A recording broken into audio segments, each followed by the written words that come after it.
तेरा मैं अच्छा बनूंगा। एक जुमले में जवाब लिखो। सवाल नंबर 1, बच्चा अपनी किताबें किस तरह रखना चाहता है?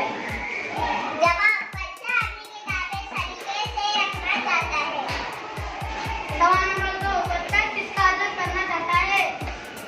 जवाब, बच्चा अपना उस्ताद का अदब करना चाहता है। सवाल नंबर 3, बच्चा कैसा बनना चाहता है? जवाब, बच्चा सच्चा और अच्छा बनना चाहता है। इसका जवाब लिखो। सवाल नंबर 1, बच्चा माँ बाप को किस तरह सदा खुश रखना चाहता है?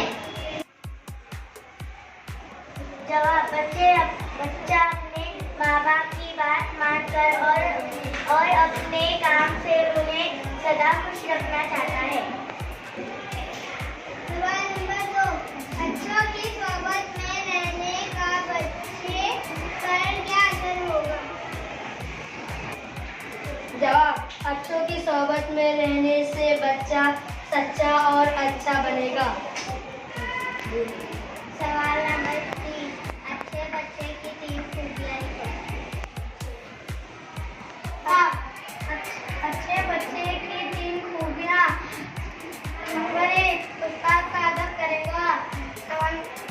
नंबर 2, माँ बाप की बात मानेगा। नंबर 3, बुराई से बचेगा।